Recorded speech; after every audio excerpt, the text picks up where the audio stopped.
नमस्कार. मालिकेच्या आजच्या भागामध्ये आपल्याला खूपच जबरदस्त असा ट्विस्ट पाहायला मिळणार आहे. कारण रम्या आणि वसवात्या या दोघींनीही स्वतःच्या तोंडून त्यांच्या गुन्ह्याची कबुली नंदिनीजवळ दिलेली आहे. आणि आत्तापर्यंत नंदिनीला त्यांनी सांगितलेलं आहे की कशा प्रकारे प्लॅनिंग केलेलं होतं. म्हणजे या सगळ्या गोष्टींमध्ये नंदिनीला कसं अडकवलेलं आहे हे सगळं स्वतःच्या तोंडाने या दोघींनी आता नंदिनीला सांगितलेलं असतं. पण नंदिनीनं ठरवलेलं आहे की माझं कुटुंब, माझी माणसं, माझा स्वाभिमान आहे आणि तो वाचवण्यासाठी मी काय करू शकते ते बघा. कारण ही नंदिनी दुर्गेचा, चंडिकेचा अवतार घेऊ शकते या भाषेत नंदिनीनं धमकी दिलेली आहे.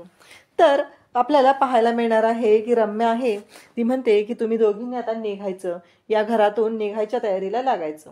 तेव्हा मात्र इकडे नंदिनी त्याचबरोबर जीवा बोलत असतात. नंदिनी जीवाला म्हणत असते की त्यांच्या दोघांच्या आयुष्यात आता कटू आठवणी सुद्धा असतील. म्हणजे विक्रम आणि मानिनी यांच्यामध्ये भांडणं लावण्यासाठी वसूने हे सगळं कारस्थान केलेलं आहे. आता मात्र जेव्हा रम्या या दोघींना सांगत असते की तुम्ही लवकरात लवकर या घराच्या बाहेर असणार आहात, तेव्हा मात्र काव्याला खूप राग आलेला असतो. काव्या म्हणत असते की बाद झालं ताई, आत्ता दाखवते तिला मी. तेव्हा मात्र नंदिनीचं असं म्हणणं असतं की काव्या, आपण सगळं व्यवस्थित करायचं आहे. या घरातली विस्कटलेली घडी जी आहे ना ती आपण दोघींनी दुरुस्त करायची आहे. पण त्यासाठी ॲक्शन तुझी असेल पण पद्धत माझी आहे. म्हणजे आता नंदिनी आणि काव्या या दोघींनी एकत्र येत एक जबरदस्त प्लॅनिंग केलेलं आहे रम्या आणि वसूला तोंडावर पाडण्यासाठी. त्यांची जी काही मस्ती आहे ते जिरवण्यासाठी, रम्याची वाट लावण्यासाठी काव्या आणि नंदिनी दोघीही एकत्र आलेले आहेत. आणि नंदिनी तिच्या पद्धतीने आता ती रम्याला आणि वसूला धडा शिकवणार आहे. पण त्यानंतर जी ॲक्शन असणार आहे ती काव्याची असणार आहे. चला तर मग आजच्या भागाच्या रिव्ह्यूला आपण सुरुवात करूया. नक्की आजच्या भागामध्ये काय घडत आहे आणि त्याचबरोबर नंदिनी तिचं चंडिकेचं रूप दाखवल्यावर मात्र वसू आणि रम्याच्या पायाखालची कशी जमीन सरकते ते पाहूया. आता नंदिनीकडे त्या दोघी जणी आलेल्या असतात आणि म्हणत असतात की तुला काय वाटलं, हे सगळं घडलं कसं कसं घडलं हा प्रश्न तुला पडला असेल ना. म्हणजे म्हणजे विचार कर ना तू. अगं तुला आम्ही अडकवलेला आहे. तर इकडे मात्र नंदिनीला त्या म्हणत असतात की तुला काय वाटलं या सगळ्यामध्ये तू जिंकलेली आहे, किंवा तू हा सगळा जो प्लॅन केलाय ह्या सगळ्यामध्ये आम्ही तुला अडकवलेला आहे. कारण तू नक्की काय करणार होती, गोष्टी कशा पद्धतीने करणार होती हे आम्हाला आधीच माहिती होतं. आणि कसं आहे माहितीये का नंदिनी, तुला वाटत असेल तू जिंकू शकशील आणि या वसूला हरवू शकशील, पण ते शक्य नाही. या जन्मात तरी तुला ते मी करू देणार नाही, एवढं लक्षात ठेवायचं आहे. तुला काय वाटलं की तू जो प्लॅन करत होती, तू सत्य बाहेर आणण्यासाठी जे काही प्लॅनिंग करत होती, हे सगळं आम्हाला कळणार नव्हतं. हो, जेव्हा काव्याने तुला सांगितलं की चित्र काढायचं, तेव्हा तुम्ही दोघे जणी किचनमध्ये उभा राहून हे सगळं बोलत होता.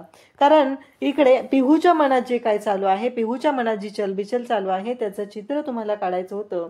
आणि तुमच्या दोघींचं बोलणं किचनच्या बाहेर कोणी ऐकत होतं याबद्दल मात्र तुम्हाला काहीच माहिती नव्हतं. कारण ते बोलणं ऐकत होती ती रम्या. मग रम्या माझ्याकडे आली आणि मला सांगू लागली की आई असं असं चाललंय. आणि मग जर पिहूने चित्र काढलं आणि त्या चित्रातून जर सगळं सत्य समोर आलं तर काय करायचं मग. मग रम्या रडायला लागली. रम्याला कळत नव्हतं की आता काय करायचं, प्रॉब्लेम कसे सॉल्व्ह करायचे. पण त्यावेळेस मात्र मी हसत होते. कारण मी वसू आहे. कारण प्रत्येकाच्या पुढे 10 पाऊल टाकत असते, एवढं लक्षात ठेव. तुला वाटलं की तू हे सगळं करू शकशील, पण नाही. आम्ही एकच प्लॅन केला की चित्र काढणार पिहू, पण ते चित्र आम्ही जेवढं सांगेल तेवढंच काढलं जाणार आहे. मग त्यानंतर मी रम्याला सांगितलं. रम्या मला म्हणाली की खरंच आई तू ग्रेट आहे. म्हणजे खरंच तुझ्याच डोक्यातून असं काहीतरी बाहेर येऊ शकतं. खरंच मला ना आज कळत नव्हतं की काय करायचं, मी घाबरले होते. परंतु मी सांगितलं इकडे रम्याला की तू जाऊन पिहूला चित्र काय काढायचं ते दाखवायचं. आणि मग रम्या त्यानंतर पिहूकडे गेली. पिहूला सांगू लागली की कशा पद्धतीने चित्र ड्रॉइंग काढायचं आहे, काय करायचं आहे. तेव्हा मात्र नंदिनीला धक्का बसलेला असतो. नंदिनीला कळत नसतं की काय आहेत ही माणसं, नक्की काय होणार आहे. कारण या सगळ्यांमुळं या सगळ्या गोष्टी ज्या आहेत त्या इतक्या अशा विचित्र थराला जातील याचा विचार सुद्धा केलेला नव्हता.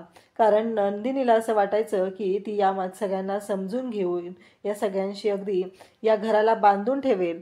वसवात्या कितीही चुकल्या, काही झालं तरीही. तेव्हा मात्र नंदिनीला धक्का बसलेला असतो. मग रम्या पिहूकडे जाते आणि पिहूला लग्नातला अल्बम दाखवू लागते. पिहू खुश असते.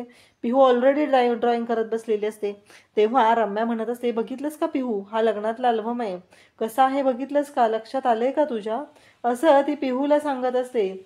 आणि तेव्हा मात्र पिहू म्हणत असते की काय आहे हे सगळं. तेव्हा रम्या म्हणते, बघितलंस ना, म्हणजे पार्थ, नंदिनी दोघांची नावं लिहिलेली आहेत मागं, पण इथे लग्नामध्ये ना पार्थ एकटाच उभा आहे, तुझ्या लक्षात येतंय का, असं सगळं पिहूला सांगत असते ती. तेव्हा पिहू आता त्या गोष्टींचा विचार करू लागते. ऑलरेडी पिहूला माहिती असतं की नंदिनी ताईला लग्नातून किडनॅप केलेलं होतं.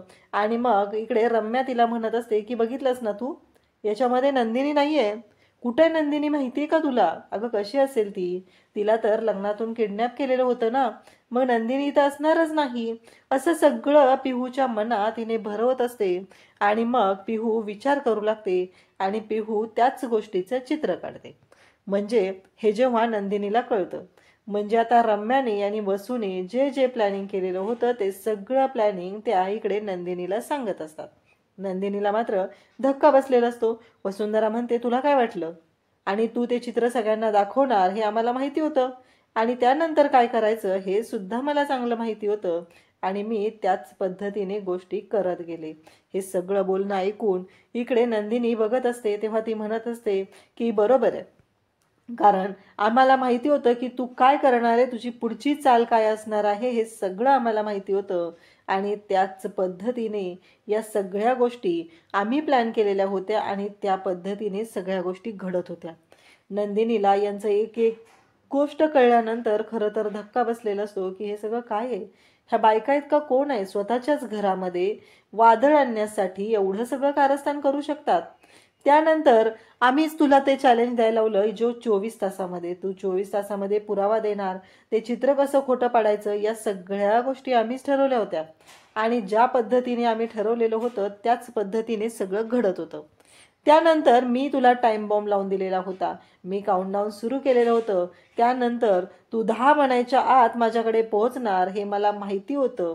आणि म्हणूनच तर मी या सगळ्या गोष्टी केल्या. आणि त्याचबरोबर बरोबर मी जेव्हा काउंटडाऊन सुरू केलेला होता तेव्हा तू माझ्याकडे येऊन पोहोचलीस, माझ्याकडे आली आणि त्यानंतर माझ्याशी भांडायला लागली, मला विचारायला लागली की हे सगळं का केलेलं आहे, कशामुळे केलेलं आहे, हे सगळं तू मला जाब विचारत होतीस. आणि तुला काय वाटलं, साधी सिंपल गोष्ट होती की त्या मोबाईलचा नंबर डिलीट करणं, कारण मला माहित होतं की काय होणार आहे पुढं, आणि मी त्याच पद्धतीने सगळं प्लॅनिंग करत होते. हे ऐकल्यानंतर नंदिनीला धक्का बसत असतो.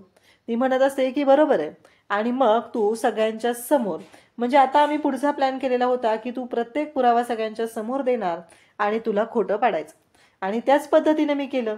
पिहूला सुद्धा मी धमकावलं, पिहूला सुद्धा मी सांगितलं, जर तू कोणाला माझ्याबद्दल सांगितलंस तर मात्र तुला या घरातून भाकलून देणार आहे, तुझ्या आईला, तुला, तुझ्या वडिलांना, तुझ्या बहिणीला या घरातून मी बाहेर काढणार आहे. हे सगळं मी केलेलं प्लॅनिंग होतं. आणि या प्लॅनिंगमध्ये अडकत कोण गेलं, तू अडकत गेलेली आहेस, एवढं लक्षात ठेव. अशा पद्धतीने या दोघी जणी आता इकडे नंदिनीला घडलेला सगळा प्रकार सांगत असतात. नंदिनी मात्र भयानक चिडलेली असते. नंदिनीला खूप राग आलेला असतो. नंदिनी म्हणत असते, काय आहे, ह्या बायका आहेत का कोण आहेत नक्की, असं नंदिनीला वाटत असतं. त्यानंतर त्या म्हणत असतात की 24 तासाचं अल्टिमेटम सुद्धा आम्हीच तुला देणं भाग पडलं. इकडे रम्या बोलत असते, आम्हाला माहिती होतं तू काय करणार आहेस, तुझ्याकडे कोणता पुरावा असणार आहे, या सगळ्या गोष्टी आम्हाला माहिती होत्या. मग तू दीपककडे जाणार आणि हे सगळं अशा पद्धतीनं करणार हे सुद्धा आम्हाला चांगलंच माहिती होतं.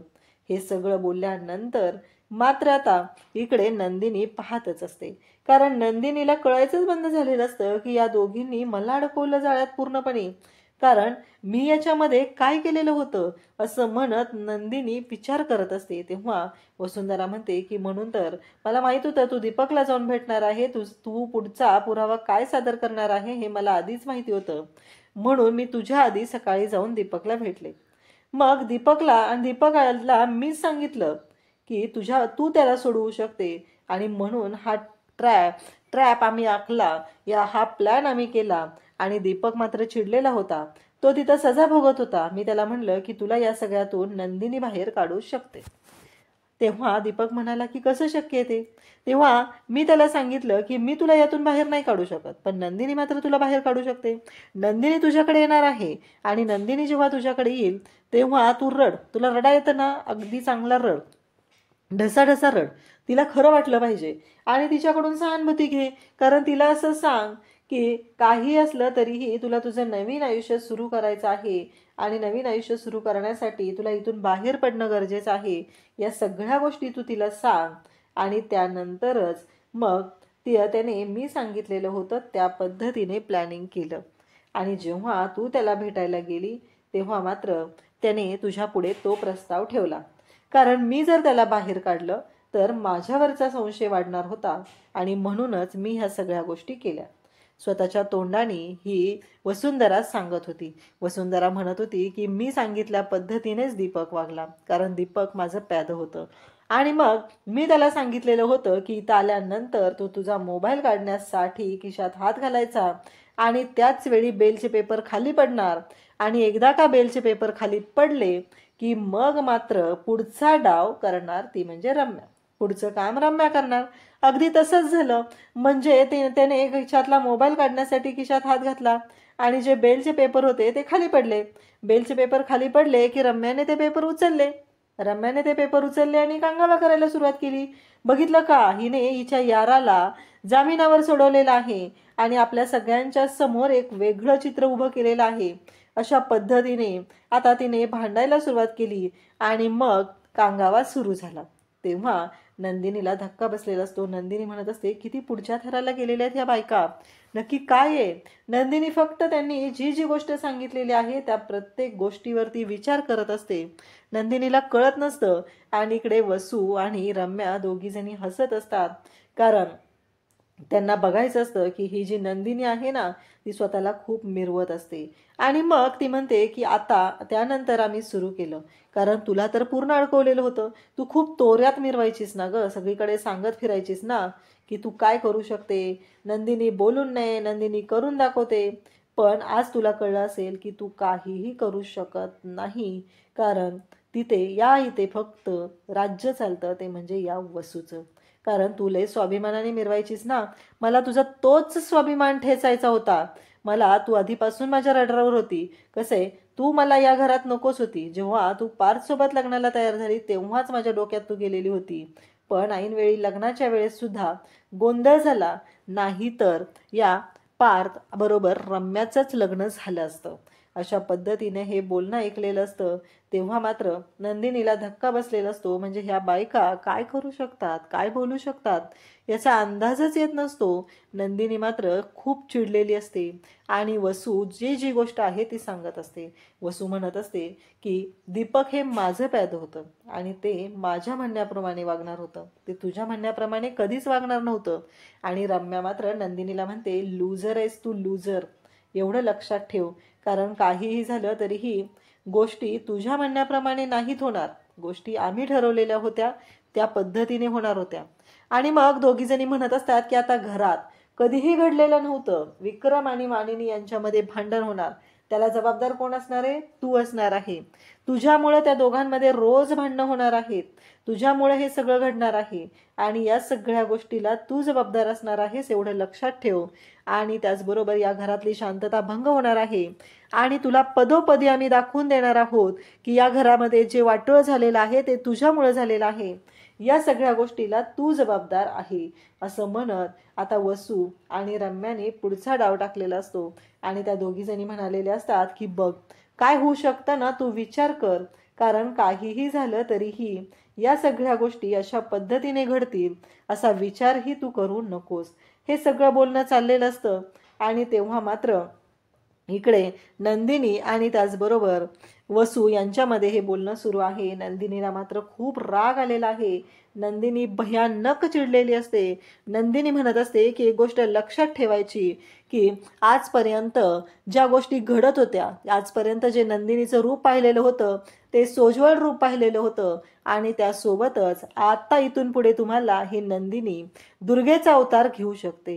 घरातली शांतता या घराला पुन्हा जोडून ठेवण्यासाठी ही नंदिनी दुर्गेचा अवतार घेऊ शकते. आणि त्याचबरोबर नंदिनी मात्र शांत राहू शकत नाही. एवढं लक्षात ठेवायचं आहे, ही माझी माझी माणसं आहेत, ह्या माझ्या माणसांना एकत्र आणण्यासाठी मी काहीही करू शकते, एवढं लक्षात ठेवायचं आहे. आणि आता वादळ येणार आहे, वादळ धरून ठेवा दोघी जणी एकमेकींना, अन्यथा तुमची काय वाट लागेल ना याचा विचारही तुम्ही करू शकणार नाही. असं वादळ येणार आहे तुमच्या आयुष्यात आणि तुम्ही हादरणार आहात किंवा कोसळणार आहात. या भाषेमध्ये नंदिनी बोलत असते. नंदिनी जे बोलते ते ऐकून मात्र यांना धक्का बसलेला असतो आणि आता नंदिनी काय करू शकते हे सगळं घडत असतं, हे सगळं समोर येत असतं. आणि आता मात्र हे सगळं जेव्हा चालू झालेलं असतं तेव्हा मात्र रम्या आणि वसूची वाट लागलेली असते. नंदिनीने आता अल्टिमेटम दिलेला असतो की काहीही झालं तरीही या सगळ्यातून तुम्हाला मी उद्ध्वस्त केल्याशिवाय शांत राहणार नाही. अशा पद्धतीने सर्व गोष्टी घडत असतात. त्यानंतर इकडे आपल्याला पाहायला मिळतं की विक्रम नाश्त्यासाठी बसलेला असतो आणि विक्रम म्हणत असतो की माझ्यासाठी नाश्ता हवा आहे. मग तिथे नंदिनी येते आणि विक्रमसाठी नाश्ता देते. पोहे असतात. तर विक्रम म्हणत असतो की पोहे अरे माझ्या आवडीचे. तेव्हा इकडे मानिनी येते आणि म्हणते की नंदिनीने खास तुमच्या आवडीचे पोहे बनवलेले आहेत, तुम्हाला हवे होते ना, अगदी तसे पोहे बनवलेले आहेत. आणि त्याचबरोबर इकडे या सगळ्या गोष्टी घडलेल्या आहेत त्या मात्र विचित्र पद्धतीने झालेल्या असतात. विक्रमला राग येतो. विक्रम म्हणतो की माझ्यासाठी काहीही करायची गरज नाही, माझ्यासाठी कोणी काही करू नका, जे काय करायचंय ते या घरच्यांसाठी करू दे, माझ्यासाठी सेपरेट काही करण्याची गरज नाही. हे जेव्हा बोलणं होतं तेव्हा मात्र इकडे आता धक्का बसलेला असतो. आणि त्याचबरोबर मानिनी म्हणते अहो असं काय करताय तुम्ही, तुम्ही अशा पद्धतीने का वागताय, तुमच्या लक्षात येत नाहीये का हे सगळं काय घडतंय ते, तुम्ही असं नका करू, असं मानिनी बोलत असते.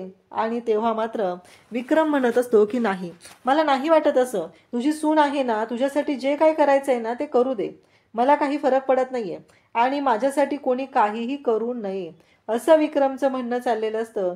आणि तेव्हा मात्र इकडे मानिनी म्हणत असते अहो तुम्ही विसरताय का, आजपर्यंत नंदिनीने या घरासाठी काय केलेलं आहे, तुम्ही चुकताय, असं म्हणत मानिनी बोलत असते.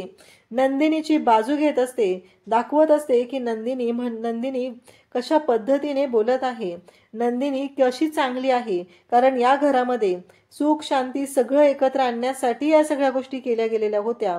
आणि हे सगळं जे काही घडतंय ते मात्र भयानक असं आहे. तुम्ही विसरताय का आजपर्यंत नंदिनीने काय काय केलेलं होतं, तुम्ही असं कसं विसरू शकता, असं बोलणं चाललेलं असतं. आणि तेव्हा मात्र इकडे रम्या नंदिनीला जवळ घेते आणि काव्या नंदिनीला जवळ घेते आणि नंदिनीशी ती बोलत असते. तेव्हा मात्र इकडे एवढ्या मोठ्या गोष्टी घडत आहेत आणि त्यासोबतच इकडे मानिनी आणि विक्रम यांच्यामध्ये भांडणं लागलेले असते. विक्रम म्हणतो की तिचं चुकलेलं आहे, तिनं माफी मागायला पाहिजे होती, पण मानिनी म्हणत असते की तिचं चुकलेलंच नाहीये, तिला वाटतंय, तिने पुरावे सादर केलेले होते. तेव्हा तो म्हणत असतो की वसुताईची माफी मागायला काहीच हरकत नव्हती. म्हणजे विक्रम एकाच गोष्टीवर अडून राहिलेला आहे की वसुताईची माफी मागितली गेली पाहिजे. जर वसुताईची माफी मागितली जाणार नाही तर हे पूर्णपणे चुकीचं आहे, असं विक्रम बोलत असतो. आणि त्याचबरोबर जीवा त्याचबरोबर पार दोघं बोलण्याचा प्रयत्न करत असतात. या दोघांमध्ये खूप भांडणं लागलेली असतात. आता कळत नसतं की काय करायचं, कशा पद्धतीनं गोष्टी होणार आहेत. तेव्हा मानिनी म्हणत असते की बाद झालं, आता मी नंदिनीचीच बाजू घेणार आहे, मी नंदिनीच्या बाजूने आहे, असं मानिनी ठणकावून सांगत असते. आणि तेव्हा मात्र इकडे विक्रम म्हणत असतो तुला जे काय करायचंय ते कर, कारण आता इथून पुढे या घरामध्ये हा विषय असाच राहणार आहे, कारण नंदिनीने माफी मागितलेली नाही. जर नंदिनीने वसुत्याची माफी मागितली असती तर विषय इथंच संपला असता. त्या क्षणी नंदिनीला आठवतं त्या दोघांमधलं नातं, त्या दोघांमधलं प्रेम, त्या दोघांमधला एकमेकांवर असलेला विश्वास. पण आज हे सगळं तुटलेलं असतं. या सगळ्याला जबाबदार कोण, या सगळ्याला जबाबदार कोण हा मोठा प्रश्न उभा राहिलेला आहे. आणि उद्याच्या भागात आपल्याला पाहायला मिळतं की जीवा आणि नंदिनी दोघंही बोलत असतात. दोघंही म्हणत असतात की या सगळ्यातून काय, त्यांच्या आयुष्यात जशा गोड आठवणी आहेत तशा त्यांच्या आयुष्यात कटू आठवणी सुद्धा आहेत. तर आता पुढे काय करायचं हा मोठा प्रश्न उभा राहिलेला असतो. आणि तेव्हा मात्र काव्या तिथं आलेली असते. काव्या म्हणत असते की अशी फोडून काढेल ना, तिला सोडणार नाहीये मी त्या दोघींना, असं काव्या बोलत असते. आणि तेव्हा मात्र नंदिनी म्हणत असते की काव्या थांब, कसं आहे माहितीये का, हे करायचंच आहे आपल्याला, फक्त पद्धत माझी असेल, ॲक्शन तुझी असेल. सत्य तर सर्वांच्या समोर आणायचं आहे. हे विस्कटलेलं घर आपण दोघींनी एकत्र आणायचं आहे. पण या सगळ्यांमध्ये या घरातल्यांची फरफट होऊ द्यायची नाही, एवढं लक्षात ठेव. तू माझ्यासोबत आहे ना, त्यामुळं मला काळजी करायची अजिबात गरज नाही. अशा पद्धतीने नंदिनी काव्याला सांगत आहे आणि काव्याशी बोलत आहे. तर आता नंदिनी आणि काव्या रम्या आणि वसूची कशी वाट लावणार हे आपल्याला पाहायला मिळणार आहे. अशाच अपडेटसाठी चॅनलशी कनेक्ट राहा. थँक्यू.